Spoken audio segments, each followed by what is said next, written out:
Hi friends, magandang gabi po sa inyo at salamat po muli sa inyong pagsama sa amin sa pag-aaral ng mga salita ng ating Panginoong Diyos sa gabing ito.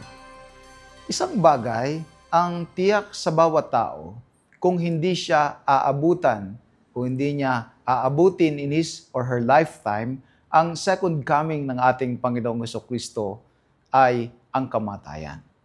Tiyak na bawat tao ay mamamatay kung hindi siya aabutang buhay sa ikalawang pagbabalik ng ating Panginoong Jesucristo.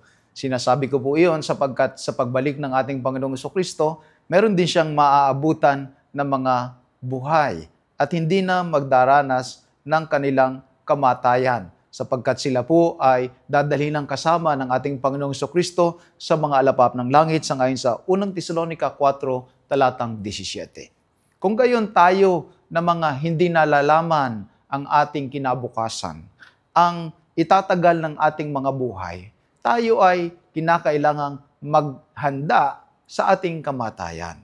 Sapagkat bagaman hindi natin alam kung kailan tayo mamamatay, kung saan tayo mamamatay, kung paano tayo mamamatay, tiyak pa rin na tayo ay mamamatay. Pagdating sa doktrina ng kamatayan at iniaaral ng banal na kasulatan, ay meron po akong komprehensibong pagtalakay sa Tanging Pag-asa Season 1 at inaanyayahan ko po kayo na panoorin ito. Pinapakisuyo po natin na ito po ay nakalagay ngayon sa ating link sa ating video na ito at makikita niyo po doon ang mas komprehensibong pagtalakay tungkol sa state of the dead, kung nasaan sila at ano ang mga nangyayari kapag ang isang tao ay namatay. Sa gabing ito ay nais ko pong ibahagi sa inyo ang essence ng doktrina ng kamatayan. Bakit siya importante? Una, sapagkat ipinapakita nito sa atin ang ating paroroonan. Sa banal na kasulatan ay niliwanag ng ating Panginoong Diyos kay Adan at saka kay Eva na dahil sila ay sa alabok kinuha, sila ay sa alabok din uuwi. Sa Ecclesiastes 12:7 ay maliwanag din po na binanggit na ang alabok ay mauuwi sa lupa gaya ng una at ang diwa ay mababalik sa Diyos na nagbigay sa Kanya. Ang ating mga katawan ngayon, ang ating mga pagkatao ngayon ay sadyang merong kapangyarihan. Opo, merong kapangyarihan na nagbibigay sa atin ng buhay. Hindi lamang ito basta composition ng lahat ng mga chemicals, sapagkat yung lahat ng mga chemicals na meron sa ating katawan kasama ng oxygen, kapag ka po pinaghalo-halo nyo lang ito sa isang timba, ay hindi naman po ito magkakaroon ng buhay. Merong sadyang kapangyarihan na nasa atin ngayon na babalik sa Diyos kapag tayo po ay namatay at ang atin namang katawang lupa ay mababalik sa alabok kung saan tayo ay kinuha. Sabi sa Job 7:9, kung paanong ang ulap ay napapawi at nawawala, gayon siyang bumababa sa Sheol o libingan, ay hindi na aahon pa. Siya ay hindi na babalik pa sa kanyang bahay, ni malalaman pa man niya ang kanyang dako. Huwag po kayong maniwala doon sa sinasabi ng ilang mga tao na di umano kapag ka namatay ay nakakabalik pa ng kanyang bahay. Sa pamamagitan ng ibang forma, yung iba daw ay nagiging tutubi, nagiging paru-paro, nagiging ibon, nagiging kung ano, na hindi po ganun ang turo ng banal na kasulatan. Sabi ng banal na kasulatan, siya ay hindi na babalik pa sa kanyang bahay.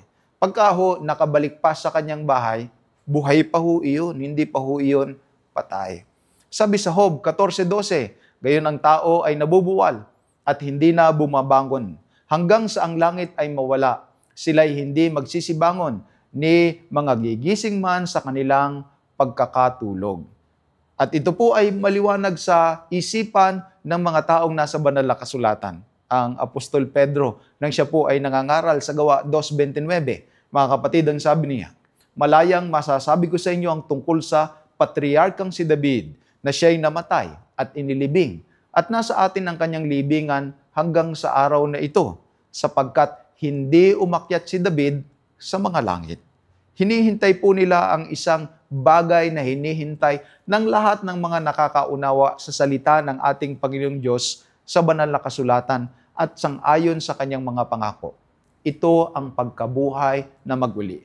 Pansamantala ang lahat ng nangamatay maliban po kay Moises at maliban kay Elias at doon sa ilang mga nangabuhay na kasama ng ating Panginoong Kristo sa kanyang pagkabuhay nung siya po matapos siyang ipako, ay ilan lamang po iyon na mga nasa langit. Ngunit lahat ng mga nangamatay, sabi ng banal na kasulatan, ay hindi umakyat sa langit, kundi hinihintay ang ikalawang pagparito ng ating Panginoong Hesukristo na bukas po ng gabi ay ating tatalakayin.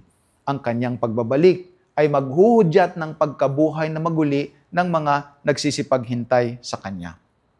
Sa Job 14:14, ang sabi niya ay ganito, kung ang isang tao ay mamamatay, mabubuhay pa ba siya? Napakagandang katanungan. Pagka ang isang tao ay namatay, mabubuhay pa ba siya? May sagot po ang banal na kasulatan sa Daniel 12, Kapitulo 2. Ito po ang sabi. Daniel 12, ang talata ay 2. Marami sa mga natutulog sa alabok ng lupa ay magigising. Ang iba'y tungo sa buhay na walang hanggan at ang iba'y tungo sa kahihiyan at sa walang hanggang pagkapahamak. Ito po ay mismong sinabi din ng ating Panginoong Hesukristo nang siya ay narito sa lupa. So 1:5:28 hanggang 29. Huwag niyong ipanggilalas ito sapagkat dumarating ang oras na ang lahat ng nangasalibingan ay makaririnig ng kanyang tinig at pagsisilabas. Ang mga nagsigawa ng mabuti ay sa pagkabuhay na maguli sa buhay at ang mga nagsigawa ng masama ay sa pagkabuhay na maguli sa paghatol. Kailan po mangyayari ang pagkabuhay na maguli ng mga nangamatay? Ito po ay pagdating ng ating Panginoong Kristo sangayon sa unang Tesalonica 4:16. Sapagkat ang Panginoon din ang bababang mula sa langit, na may isang sigaw, may tinig ng arkanghel, at may pakakak ng Diyos. Ang tinutukoy po na Panginoon din ni Apostol Pablo dito sa unang Tesalonica 4 ay walang iba kundi ang ating Panginoong Hesukristo. Siya po ay bababang mula sa langit. May isang sigaw, may tinig ng arkanghel, at may pakakak ng Diyos. At ang nangamatay kay Kristo ay unang mga bubuhay na maguli. Ayon po sa turo ng banal na kasulatan, ay mayroong dalawang panahon ng pagkabuhay na maguli. Yung second coming, pagdating ng ating Panginoong Hesukristo, ay unang mga bubuhay na maguli ang mga nangamatay na sumasampalataya sa Kanya. Sa third coming naman, o ikatlong pagbabalik, pagkatapos po ng 1,000 taon, sangayon sa Apokalipsis Kapitulo 20, ay saka po bubuhayin ang lahat ng mga masasama. So ang pagdating ng ating Panginoong Hesukristo sa ikalawa, ang maghuhudyat ng pagkabuhay na maguli ng mga taong nangamatay na sumasampalataya sa Kanya. Ito po ay isang maliwanag na turo at aral ng banal na kasulatan na yung mga nangamatay nating mga mahal sa buhay, bagaman po sila ay mabait o hindi mabait o mabait-bait, sila po ay pawang nasa libingan ngayon. Hinihintay po ang ikalawang pagdating ng ating Panginoong Kristo upang yung mga nangamatay na sumasampalataya sa Kanya ay mabuhay na maguli. Yun namang mga nangamatay na mga masasama at hindi sumampalataya sa Kanya, hindi nagbalik loob sa Kanya, sila naman po ay bubuhayin para sa kahihiyan at sa kaparusahan sa ikatlong pagbabalik ng ating Panginoong Hesukristo sangayon sa Apokalipsis Kapitulo 20. Bakit natin dapat maunawaan na maliwanag ang doktrina at aral ng Biblia may kinalaman sa kamatayan? Sapagkat merong binabanggit sa banal na kasulatan kung bakit dapat maliwanag sa atin kung saan nanggagaling ang ating katiyakan at pag-asa sa buhay na ito at sa buhay na ikalawa. Sa buhay na ito at sa pagkabuhay na maguli. Bakit dapat klaro sa atin iyan? Sa Hebreo 2:14, ganito ang sabi ng Apostol Pablo. Kaya yamang ang mga anak ay nakibahagi sa laman at dugo, at siya man ay nakibahagi rin sa mga bagay na ito, upang sa pamamagitan ng kamatayan ay kanyang mapuksa ang may kapangyarihan sa kamatayan, sa makatuwid ay ang dyablo. Ang makakapuksa lamang po sa may kapangyarihan sa kamatayan. Naalala niyo po, ang sabi sa Roma 6:23, ang kabayaran ng kasalanan ay kamatayan. Dahil dito tayong lahat ay nangamamatay. Dahil tayong lahat ay nangagkasala nga. Ngunit may makakapuksa lamang sa kamatayan at sa kapangyarihan ng kamatayan. Ito po ay ang ating Panginoong Hesukristo. At sa pamamagitan nito, Sabi ng talatang 15 ng Hebreo, Kapitulo 2, at maililigtas silang lahat na dahil sa takot sa kamatayan ay nangasa ilalim ng pagkaalipin sa buong buhay nila. Kaya po pala, inihayag na sa atin na mayroong pagkabuhay na maguli, na mayroong pagliligtas, na yung ating kamatayan ay pangsumandali lamang habang hinihintay natin ang ikalawang pagbabalik ng ating Panginoong Jesucristo, ay upang tayo ay maitanggal sa ating mga puso yung takot sa kamatayan.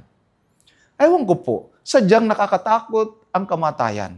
Sadyang parang yung kamatayan ay parang katapusan na. Pero sabi ng banal na kasulatan, sa pamamagitan ng pagkaunawa sa aral kung nasaan yung nangamamatay at sino ang makapagliligtas sa nangamamatay, matatanggal tayo sa takot.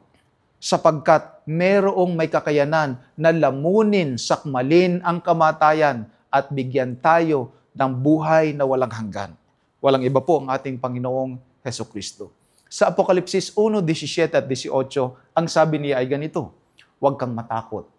Ako'y ang una at ang huli, at ang nabubuhay at ako'y namatay, at narito ako'y nabubuhay magpakailanman, at nasa akin ang mga susi ng kamatayan at ng Hades. Bakit po kanyang tinitiyak sa atin na tayo ay hindi dapat matakot? Sapagkat sabi niya, ako ay nabuhay, ako'y namatay, at ako'y nabubuhay magpakailanman. Ang pagkatanggal ng ating pagkatakot may kinalaman sa kamatayan ay sa katiyakan ng pag-asa sa pagkakita natin sa buhay, kamatayan at pagkabuhay na magmuli ng ating Panginoong Jesucristo. Ginapin niya ang kamatayan. Tayo naman na isang araw ay nagbabadya din at napipinto ang ating tiyak na kamatayan kung hindi niya tayo aabutang buhay. Tayo naman ay maaari ding magkaroon ng pag-asa. Mawala sa ating mga puso ang pagkatakot sa pagharap natin sa mga pintuan ng kamatayan sapagkat sabi niya, nasa akin ang susi ng kamatayan at ng Hades. Kanya ang susi. Maaari niyang buksan ito. Maaari niya tayong palayain mula dito sapagkat siya'y namatay at siya'y nabuhay na maguli. Isang araw, bagaman hindi mo na ito makikita, kapag ka ipapasok na ang iyong kabaong doon sa pansyon, doon sa nitso, o di ka naman ay kapag ka dahan-dahan nang ibababa ang iyong kabaong 6 feet below the ground at naroon nakatingin ang iyong mga mahal sa buhay, sila'y tumatangis, sila ay nagkakaroon ng pagkalungkot at pagkalumbay, ngunit ang pag-asa ng pagkikita-kita muli na mayroong bubuhay sa iyo muli ay maghahatid sa kanila at maghahatid sa bawat isa sa atin ng pagkawala ng pagkatakot sa kamatayan. Ito din ang kanyang tiniyak sapagkat binigyan niya na tayo ng halimbawa, sinampulan niya na tayo. Sa Marcos 5:35 ay merong isang tatay na ang pangalan ay Jairus at yung kanyang anak ay nag-aagaw buhay. Batang babaeng anak, nag-aagaw buhay. At samantalang nag-aagaw buhay, ay tinry na niya na tawagin ng mga magagaling na mga doktor. Hanggang walang makatulong sa kanya, pumaroon siya sa ating Panginoong Hesukristo. Sumama naman ang ating Panginoong Hesukristo.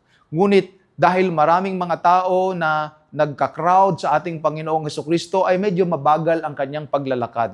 Plus, meron pang isang babae na dinudugo ng ilang mga taon na din at pagkatapos ay humawak sa damit ng ating Panginoong Jesucristo, siya ay gumaling at pagkatapos nagtanong pa ang Panginoon sino yung humawak sa kanya, nagtestimony pa doon yung babae. Sa madalit sabi, agrabyado na, medyo atrasado na natagalan na yung pagdalo ng ating Panginoong Jesucristo patungo sa bahay ni Jairus kung saan naroon ang kanyang anak na babaeng nag-aagaw buhay. Samantalang nagsasalita pa siya, sabi sa 5:35 ng Marcos, may nagsidating na galing sa bahay ni Jairo at sinasabi, patay na ang anak mong babae, bakit mo pa binabagabag ang guro? Sabi nila, wala na, patay na, binawian na ng buhay ang iyong anak. Alam nyo, ang sabi ng Panginoong Jesucristo ay ganito, datapot hindi pinansin ni Jesus ang kanilang sinasalita at nagsabi sa pinuno ng sinagoga, huwag kang matakot. Manampalataya ka lamang. Lubos na nakakatakot, lubos na nakapanglulupaypay, nakapanghihina ng katawan, helpless na tayo, wala na tayong magagawa, pagka ang kamatayan ang dumating sa atin. Natatakot tayo sa perspektibo ng kinabukasan. Kakayanin pa kaya nating mabuhay ng isang araw na wala na sila, na hindi na natin sila mayayakap? Paano kaya ang buhay na hindi na natin sila makikita? Nakakatakot ang buhay na mag-iisa ka na lamang at parang mawawala na ang kaligayahan sa iyong puso at kailanman hindi ka na muling sasaya. Sabi ni Kristo, huwag kang matakot. Ang katibayan na ginapi niya ang kamatayan, ang katibayan na siya ang buhay at ang pagkabuhay na maguli, maghahatid sa atin ng isang matibay na pag-asa. Hindi tayo matatakot sapagkat alam natin kayang ibalik ng ating Panginoong Diyos ang buhay ng ating mga mahal sa buhay na kinuha sa atin sa pamamagitan ng karahasan, sa pamamagitan ng aksidente, sa pamamagitan ng karamdaman, yung paghihiwalay na hindi mo inaasahay, siya na palang huli ninyong pagkikita. Hindi tayo matatakot sapagkat kung sumasampalataya tayo sa ating Panginoong Kristo, merong muling pagkikita-kita. Pinatunayan na niya ito. Nagbigay siya ng halimbawa. Pagkahawak niya sa kamay ng bata, sinabi niya sa kanya, "Talita kumi," na kung liliwanagin ay dalaga. Sinasabi ko sa iyo, magbangon ka. Bumangon nga yung bata. Pinakita na ng ating Panginoon. Sinampulan niya na tayo nang siya ay narito sa lupa, hindi lamang sa kanyang pagkabuhay na maguli, kundi binuhay niya din ang dalagang ito. Binuhay niya din si Lazaro upang ipakita sa atin, kaya niya talaga. Pwede kang magtiwala sa Kanya. Huwag ka masyadong nadidepress, na-anxious, na para bagang ang ating buhay ay matatapos na kapag tayo ay napugto ang hininga. Maaari tayong mawala ang pagkatakot, hindi dahil sa ating kakayanan o nagawa na natin sa buhay na ito, kundi dahilan sa pag-asa natin sa may hawak ng buhay sa buhay na ito at sa buhay na darating, ang ating Panginoong Hesukristo. Ang doktrina din ng kamatayan ay naghahatid sa atin upang tayo ay huwag masyadong malumbay, kagaya ng iba na walang pag-asa. Sabi sa Lucas 7:13, nakita ng ating Panginoong Hesukristo yung isang grupo ng mga taong lumalabas sa nayon ng Nain. At ito ay paparoon sa sementeryo, maglilibing ng isang bata. At nakita niya yung nanay na tumatangis ng katakot-takot at yung buong bayan din ay tumatangis ng katakot-takot. At pagkakita sa kanya ng Panginoon, sabi sa 7:13, siya'y kinahabagan niya at sinabi sa kanya, huwag kang tumangis. At sinabi niya, hinawakan niya yung pinaglalagyan ng binata, yung kanyang ataol. Sinasabi ko sa iyo, magbangon ka. At naupo ang patay at nagsimulang magsalita. Alam ng Panginoon na tayo'y tumatangis, tayo'y nagdaramdam. Sinampulan na niya tayo. Na samantalang tayo ay tumatangis, tayo ay nagdaramdam, tayo ay nalulumbay. Hindi tayo nalulumbay kagaya ng iba na walang pag-asa. Ito ang sabi ni Pablo sa unang Tesalonica 4:13. Ngunit hindi namin ibig na kayo'y di makaalam. Ayaw niya na hindi natin ito alam. Alin po iyon? Mga kapatid, tungkol sa nangatutulog, upang kayo'y huwag mga lumbay na gaya ng mga iba na walang pag-asa. Nais ni Apostol Pablo na tayo ay makaalam na yung mga nangatutulog ay bubuhayin na maguli. Kapag ipinagpatuloy ninyo ang pagbabasa mula 13, 14, 15, 16 hanggang 17, ang dahilan kung bakit sinabi ni Pablo, huwag kayong mga lumbay kagaya ng mga iba na walang pag-asa, sapagkat tayo ay malulumbay, ngunit may pag-asa na bubuhayin muli ni Kristo ang mga nagsisampalataya sa Kanya at sila ay hindi na muling mamamatay. Tunay po, nakalagay naman sa banal na kasulatan na tayo ay malulumbay. Pero yung ating pagkalumbay, yung pagkalungkot natin, hindi kagaya ng iba na walang pag-asa. Hindi yung iyak natin ay parang wakasan, parang wala ng pag-asa. Yung ating goodbye, dinudugtungan natin ng I'll see you again. I'll see you in the resurrection. I will see you when Jesus Christ comes again. Natural malulumbay tayo. Natural na malulungkot tayo. Pero yung lungkot natin ay pinapaibabawan ng pag-asa sa muling pagkikita-kita muli. Nagbibigay ito sa atin ng resolve, ng determinasyon na patuloy na magtapat din sa Panginoon. Ipagpatuloy ang ating pananampalataya, ang relasyon sa Kanya, sapagkat ito ay magbibigay sa atin ng maliwanag na pagkakataon ng muling pagkikita-kita. Huwag niyo namang sabihin doon sa mga sumasampalataya na huwag kang umiyak, ano ka ba naman, para ka namang hindi mananampalataya. Mali naman po iyon. Pwede namang umiyak, pwede namang humagulhol, Pero sa kabila ng ating pag-iyak at paghagulhol, tinatapos natin ito sa pag-asa ng muling pagkikita-kita, sa pag-asa ng pagkabuhay na mag-uli. Sapagkat ang ating Panginoong Jesucristo ay may kakayanan na buhayin muli ang lahat ng mga sumasampalataya sa Kanya. Naalala niyo po, sa aklat ng Juan Kapitulo 11, nang nakita niya si Marta at saka si Maria na nababagbag, umiiyak, at nang makita din niya na yung mga Hudyong kasama nila ay tumatangis, at gayon din yung magkapatid ay tumatangis, si Maria at saka si Marta, ay natala sa banal na kasulatan ang pinaka-maikling talata na paboritong i-memorize nung ayaw nang magbasa masyado ng banal na kasulatan. Ang sabi sa John 11:35, Jesus wept. Tumangis si Jesus. Batid natin na ang Diyos ay nababagbag din, nasasaktan din sa kamatayan ng kanyang mga anak. Hindi nagsasaya ang ating Panginoong Diyos sa ating kadalamhatian. Kapag tinatanong natin, nasaan ka Panginoon? Nang ako'y nahihirapan. Pagka tinatanong natin, nasaan ka Panginoon? Nung nasa ospital ang aking mga magulang at hawak-hawak ko ang kanilang mga kamay habang sila ay naghihingalo hanggang mapatira ng hininga. Kapag tinatanong natin, nasaan ka Panginoon? Kapag ang iyong sakit ay umabot na sa terminal at wala nang makakagamot sa iyo, wala nang ospital na po pwedeng makagaling sa iyo. Kapag tinatanong natin, nasaan ka Panginoon? Naroon din siyang kasama natin, nasasaktan. Naroon din siyang nagbibigay ng pag-asa sa atin sa pagkabuhay na maguli. Ang doktrina ng kamatayan ay nagliliwanag sa atin. May pag-asa kay Jesus. May buhay kay Jesus. At hindi tinatapos ng kamatayan ang ating kaligayahan, ang ating pag-asa at ang kapayapaan. Manapa, ito ay naghuhudyat ng mas malalim pang pagtitiwala sa Kanya. Sa Kanya, hindi doon sa gamot, hindi doon sa doktor, malalim na pagtitiwala sa Kanya na kung mamamatay man tayo at sadyang mamamatay man tayo, tayo ay may pag-asa sa Kanya. Alam niyo po, ang doktrina din ng kamatayan, ang pagkilalang tayo'y mamamatay at may hangganan ang ating mga taon dito sa sanglibutan. Sa katapusan, ay nagbibigay siya sa atin ng essence, ng implications, kung paano tayo dapat mamumuhay. Dahil nalalaman natin na magtatapos ang ating mga buhay, mamamatay tayo at ihintay natin ang ikalawang pagbabalik ng ating Panginoong Jesucristo upang tayo ay buhay na maguli. Nagbibigay ito sa atin ng isipan, paano ko ba gugugulin ang aking buhay?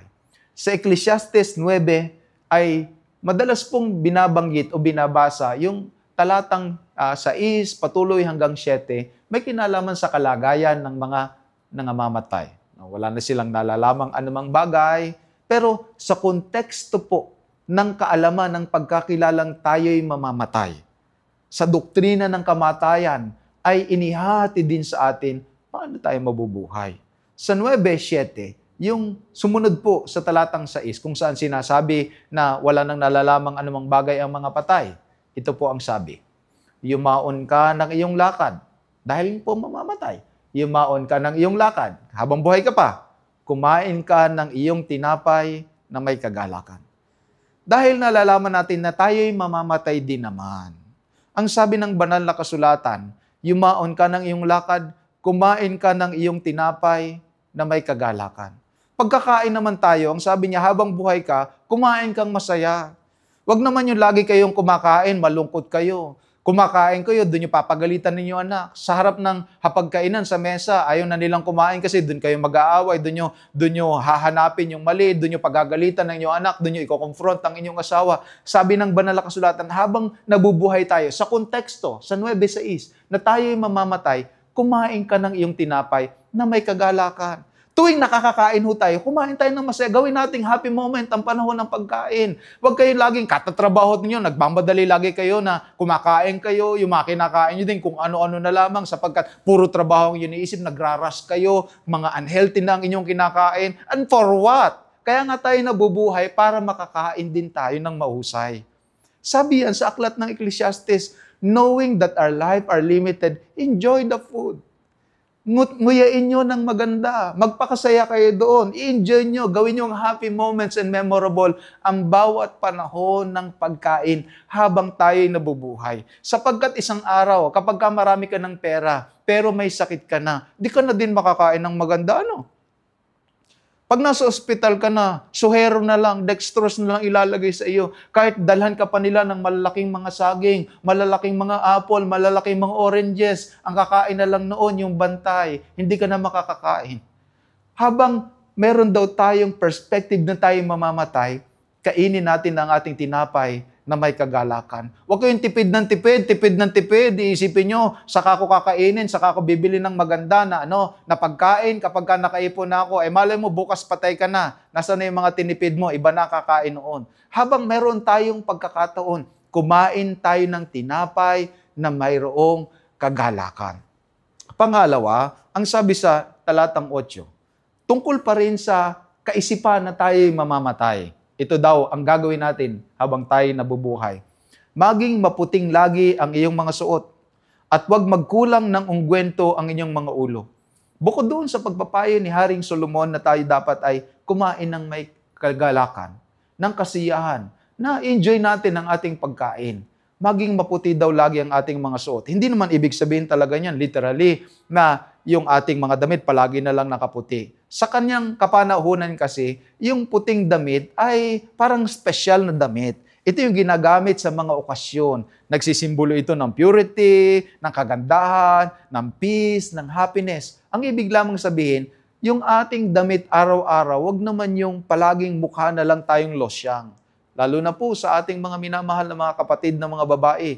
Araw-araw, suotin mo na. Alam mo kasi tayong mga Pilipino, inihanda natin yung ating mga gamit para sa espesyal na okasyon.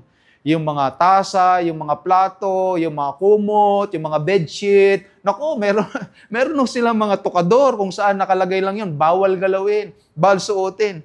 Alam nyo ho ba, kailan natin gagamitin iyon? Kapag kapatay na tayo, kapag di na natin magagamit. Sabi ng banal na kasulatan, yung damit natin at saka yung ulo natin, lalagyan niya. Ibig sabihin, mag-aayos ka. Mag-aayos. So who knows, bukas napatay ka na. Saka mo pa susuotin yung barong mo, saka mo pa susuotin yung maganda mong damit. Araw-araw, kailangan masatisfy tayo na maganda ang ating sinusuot. Hindi naman sinasabing mamahalin. Hindi naman sinasabi na yung parang espesyal yung sinusuot. Kailangan yung hindi naman tayo mukha araw-araw na parang araw-araw tayong namamatayan. Na para talagang naghahanda na tayo na ipasok doon sa kabaong. Kailangan naman na maayos naman ang ating itsura. Sapagkat pag namatay tayo, wala na tayong control kung sino yung maglalagay ng lipstick, ng makeup, kung paano itsura natin doon sa loob ng kabaong, titingnan tayo na wala tayong control. Pero ngayon, pwede pa tayong magsuot. Ma-enjoy ang ating buhay habang tayo ay nabubuhay. Mga minamahal. Pangatlo, Ecclesiastes 9:9. Ikaw ay mabuhay na masaya, nakalakip ng asawa na iyong iniibig sa lahat ng kaarawan ng buhay ng iyong walang kabuluhan. Ano daw po ang gagawin natin bukod sa kumain tayo ng masaya, enjoy ang food. Bukod dun sa manamit tayo ng maayos, enjoy natin ang ating katawan, enjoy natin ang pagpapala ng Panginoon. At tayo ay mag-celebrate ng buhay araw-araw. Ang pangatlo po, ang sabi ni Haring Solomon, mabuhay ka na masaya, nakalakip ng asawa na iyong iniibig. Hindi lamang po asawa, yung ating mga mahal sa buhay. Yung mga taong close sa atin, sabi niya, mabuhay ka na masaya. Huwag yung araw-araw, nagpaplano kayo, paano kayo mag-aaway. Naghahanap kayo ng inyong pagtatalunan. Naghahanap kayo ng mga bagay na ikaiinis mo. Ay, alam niyo ho, ako ho na may asawa na din. Kung ang hahanapin niyo ho araw-araw ay yung mga bagay na ikaiinis, ikaiinit ng inyong ulo at pag-aaway, hindi ho kayo mauubusan araw-araw. Pero habang nabubuhay daw tayo, mabuhay tayo na masaya.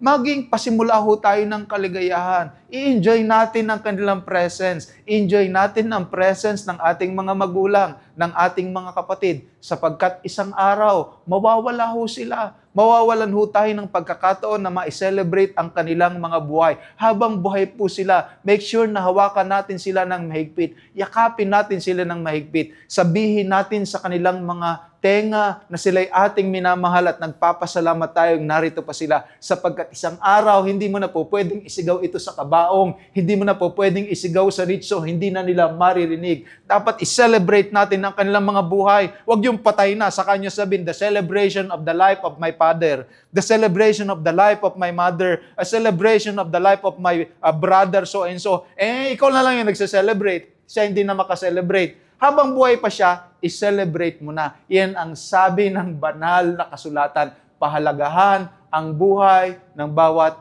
nabubuhay ng mga mahal natin sa buhay. Sa katapusan ay sinabi ni Solomon sa talatang 10, Ecclesiastes 9 pa rin po, doon sa pinag-uusapan ay yung kamatayan, itinuro din niya paano tayo mabubuhay. Ano bang masumpungang gawin ng iyong kamay?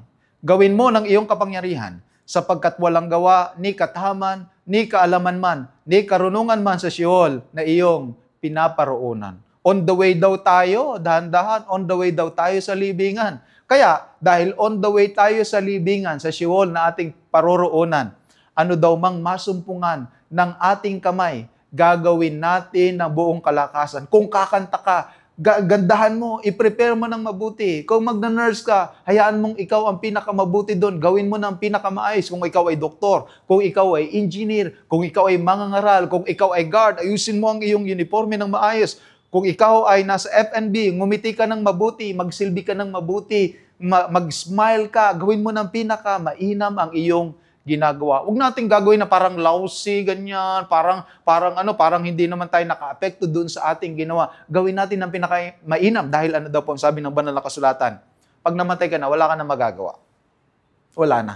At kung ano man ang ating ginawa, siya na ang refleksyon. Siya lang ang maiiwan natin dito sa lupa. Para sa lahat ng mga magulang, gawin niyo po ng pinakamainam ang pagiging magulang sapagkat lalaki ang inyong mga anak at mawawala din sila sa inyong mga bahay. Isang araw, kayo na lamang pong mag-asawa muli ang maiiwan. Ngunit kapag ka inyong nagawa ng pinakamabuti, matitingnan mo sila sa mata at masasabi mo, ginawa ko ng pinakamabuti ang aking magagawa. Alam niyo po, ang isang suliranin ng malapit ng mamatay? Time. Ba't gusto pa nila ng time? Marami pa silang gustong gawin. Ako, gusto ko pa sanang gawin ito. Hindi ko na nagawa. Gusto ko pa sana ito. Nakausap ko ang marami ng mga kaanib na malapit ng mamatay. Mga mahal ko din sa buhay ang iba. Ang sabi nila, sana may panahon pa. Bakit gusto niyo pa ng panahon? Bakit ayaw mo pang mamatay? Ang sabi ko sa kanila, sabi nila, sapagkat may gusto pa akong gawin. Alam ko po na may gusto pa rin kayong gawin. May gusto pa kayong dalawin. May gusto pa kayong puntahan. May gusto pa kayong mga bagay na ma-accomplish sa inyong buhay. Nawa po ay gawin natin ng may kapangyarihan habang nabubuhay sapagkat biglaang darating ang kamatayan. At nawa kapag biglaang dumating ang kamatayan, masasabi nating tayo'y payapa. Hindi lamang dahil nagawa natin ang lahat ng mga bagay na gusto nating gawin, kundi may katiyakan tayo sa buhay na walang hanggan, sa piling ng ating Panginoong Hesukristo. Ang sabi ng banal na kasulatan, mga minamahal, kung magkagayon ang nangamatay kay Kristo ay unang mga bubuhay na maguli. For a long time, iniisip ko ito. Anong ibig sabihin ng nangamatay kay Kristo? At dahil nangamatay sila kay Kristo, sila ang bubuhayin muli ng ating Panginoong Hesukristo. Ang ibig lang sabihin, kung namatay sila kay Kristo, nabuhay sila kay Kristo. At dahil nabubuhay sila kay Kristo, nabubuhay sila kay Kristo, nabubuhay sila kay Kristo, nung namatay sila, na kay Kristo sila. Kaya sila tinatawag na namatay na kay Kristo dahil nang nabubuhay na kay Kristo, nabubuhay na kay Kristo. Nung namatay sila, sila ay nangamatay na kay Kristo. At ang nangamatay na kay Kristo, sila ang bubuhayin na maguli. Sapagkat ang pag-asa ng pagkabuhay na maguli ay na kay Kristo. Na kay Jesus po. Umasa tayo sa Kanya. Sabi ni Jesus, ako ang pagkabuhay na maguli at ang kabuhayan. Ang sumasampalataya sa akin, bagamat siya'y mamamatay, gayon may mabubuhay siya. At ang sino mang nabubuhay at sumasampalataya sa akin ay hindi mamamatay magpakailanman. Sinasampalatayanan mo baga ito? Ito ang tanong niya kay Marta. Sa Juan 11, ang talata ay 26. Siya ang buhay. Siya ang kinaroroonan ng buhay na walang hanggan. At ang sino mang sumasampalataya sa Kanya ay hindi mamamatay magpakailanman. Napansin niyo po ba yung salitang iyon na sinabi ni Jesus? Ang sino mang sumasampalataya sa Kanya ay hindi mamamatay magpakailanman. Hindi niya sinabing ang sumasampalataya sa Kanya exempted na sa pagkakasakit, exempted na sa cancer, exempted na, hindi na sila mamamatay. Hindi sinabi ng ating Panginoong Jesus ang ganon. Ang nasimba at hindi nasimba, namamatay. Ang lasinggero at ang palasimba namamatay. Yung nagbabasa ng Bible at hindi nagbabasa ng Bible, parehas lang namamatay. Yung mga taong nakikialam sa Diyos at mga taong walang pakialam sa Diyos, parehas lang namamatay. Ang kanilang pagkakaiba ay ito.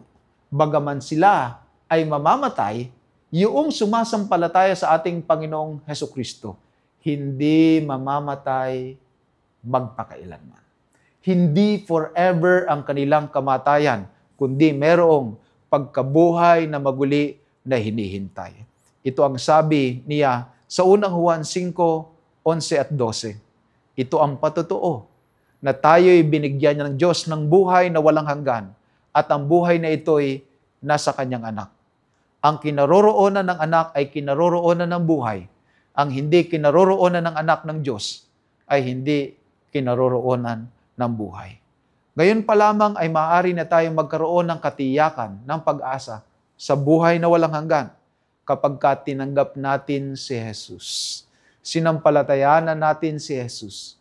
Pinatuloy natin si Jesus sa ating mga buhay. Para noon kapag isang araw, ikaw ay nasa ospital at ang nakapaligid na lamang sa iyo ay mga machine at ang araw-araw mong kinakain ay mga gamot na lamang, ngunit hindi na ito makakatulong o nakakatulong sa iyong kagalingan. Ang iyong tunay na pag-asa at pagmumula ng kapayapaan na harapin ang kamatayan ay si Jesus. Si Jesus ang may kakayanang muli tayong tanggalin sa kamatayan at ipagkaloob sa atin ang buhay na walang hanggan. Tayo po na mga mamamatay, meron tayong pag-asa sa buhay na walang hanggan, walang iba, kundi sa ating Panginoong Jesus.